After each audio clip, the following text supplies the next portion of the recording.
Hi, I'm Chrissy. And I'm Jess. And this is Financial Progress. Before we begin, just want to give a little disclaimer that this is just a conversation between friends. This is not financial advice. Please seek the help of a financial professional before making any financial decisions. Welcome, everyone, back to Financial Progress Podcast. Yes, welcome. Today, we're diving into the world of health savings accounts, aka HSAs. And we're going deep this time. We did a lot of research, you guys, and we're going to present you with all the goods. If you ever wondered how HSAs work, what an HSA investment account is, or how to set up one, this episode is for you. That's right. HSAs are often thought of just another account to stash away health related funds, but there's so much more than that. They're a powerful tool that can help you save on taxes, grow your money, and cover health expenses. Yes, so let's start with the basics. Jess, what Mm. exactly is an HSA? Great place to start. So, NHSA or Health Savings Account is a tax advantage savings account designed specifically for healthcare expenses. You can only open one if you have a high deductible health plan. So, think of it as a personal fund dedicated to medical costs, but with some awesome tax benefits. Exactly. And those tax benefits are really what make HSAs so appealing. There are three tax benefits. There's tax deductible contributions, tax-free earnings, and tax-free withdrawals when used for qualified medical expenses.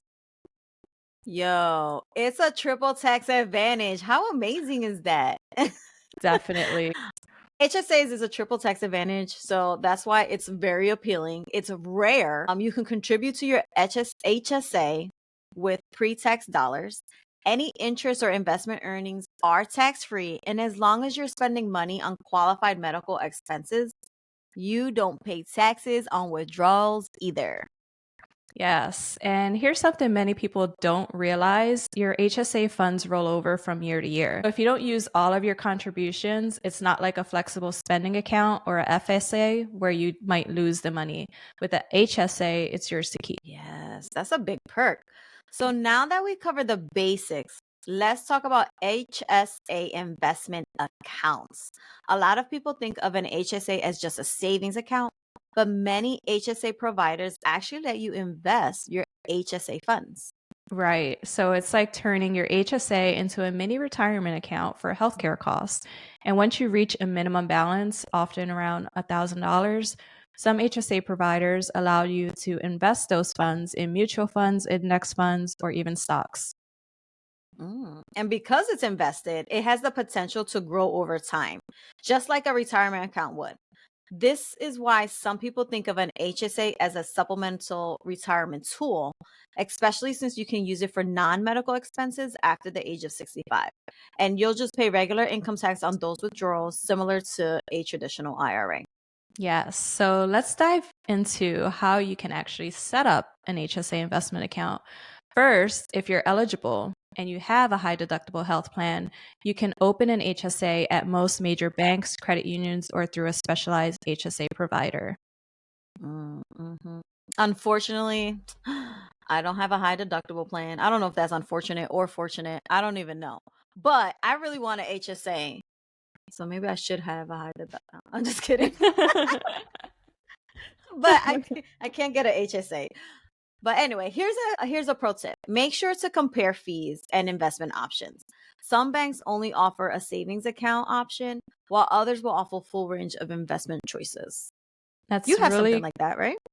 Yes. So I have an HSA account, but I haven't opened up the investment portion yet. So that was one of my goals this year to do. And I Hmm. have till the end of the year to complete my goal.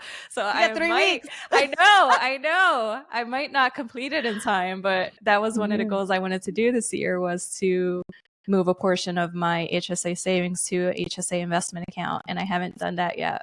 So I'm Wait, so do you have a high deductible health plan? Yes, correct. I do.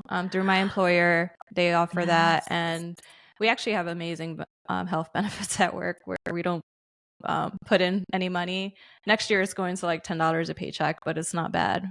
So we have really good benefit options, and then they also give us money towards our HSA account. So the stipulations on that is you have to, well, actually, they contribute no matter what, but you have to get an annual physical, so they contribute the maximum amount. So that's also something to keep in mind with HSA accounts is if your employer also contributes money, you pay attention to the limits because you can't go over the limit, and that's to include what your employer contributes. I wanted to ask you, hold on. So is it a good thing to have a high deductible health plan? So I think it's good if you don't have like a lot of healthcare concerns or issues. So you actually get a bill from the doctors when you go to the doctors. So it's not like a regular PPO plan where they pay everything and you just pay a deductible when you go. You don't pay anything typically initially when you go see the doctor, and then later on you get a bill that you have to pay from your HSA account. And technically, you don't have to pay it from your HSA account. You can pay it with your own money and then save those receipts. And then you can pull that money out of your HSA account in the future at any time without any penalties. So that's an option too. So a lot of people like to use that option if they want to just let their money grow and not touch it. So that's just something to keep in mind. But you do get a bill from the doctor's office when you have a high deductible health plan. That's even like a perk, being able to just save the receipts and do that later. Now, if you switch your savings to investments account, will your employer still contribute? Yes, they do. Yeah. So they'll put it to the savings account. And this is just specific to my employer. They'll put it to the HSA savings account. And then I choose how much I want to move to the investment account. So I can set that up on automatic payments if I want. So they'll put the money into my HSA savings and then I'll move it from my HSA savings to my HSA investment account. So I know how it works with my employer specifically. I just haven't changed it. I haven't moved it yet to the investment portion. I haven't opened up the investment account yet to move it. That's cool though. I like it. I like it a lot. So the HSA contribution limits for 2025 is if you're an individual, it's 4,300, and if you're a family, it's 8,550.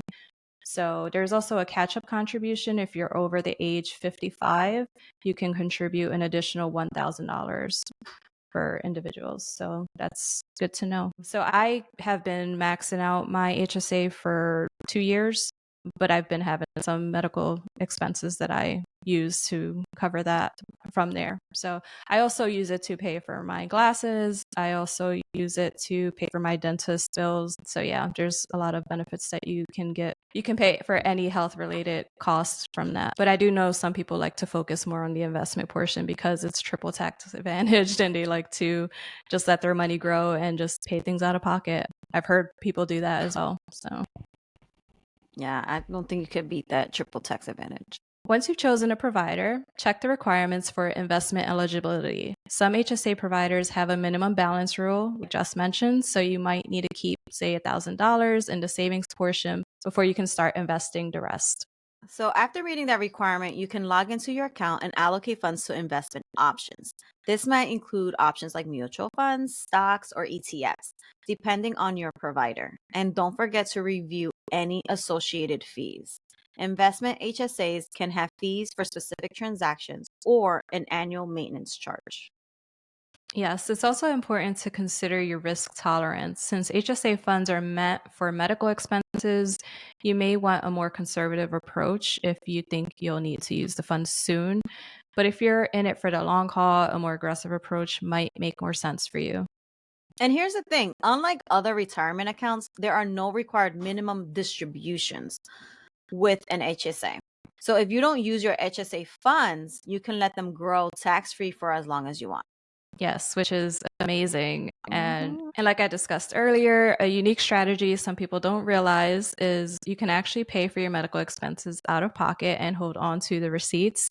Then you can withdraw the money from your HSA at any time in the future without paying taxes. So it's like giving yourself a tax-free reimbursement whenever you want. Yeah. So, like, for example, if you had a $500 doctor's bill today and paid it out of pocket, you could keep that receipt. Maybe 5, 10 years down the road, whenever you want, you could pull $500 from your HSA with without paying taxes, as long as you have that receipt. It's like a hidden savings bonus. Yes, and it's all while letting your money grow. It's an awesome way to maximize the investment potential. Letting those HSA funds grow can really help down the line while you're still covering expenses as they come up. Just make sure to keep your receipts and well organized so you can have documentation for the IRS if needed. Yes, absolutely. So to recap, an HSA is a tax advantage account for people with high deductible health plans. It has triple tax benefits. The funds roll over year to year, and with some providers, you can invest the funds. Yes, you can use HSA funds for qualified medical expenses tax free at any time. Plus, after age 65, you can use it for non medical expenses, though non medical withdrawals are taxed like regular income. And if you pay out of pocket for medical expenses and save your receipts, you can access those funds later as a tax free withdrawal anytime you want. Yes, which is amazing. So, I hope that this helps you see all of the power of an HSA. If you're considering an HSA or an HSA investment account, don't forget to do your research and find a provider that works best for your financial goals. Yes. And thanks for tuning in to Financial Progress Podcast. As always, keep those questions coming, and we'll be back with more tips and insights. Until next time. Bye. Bye.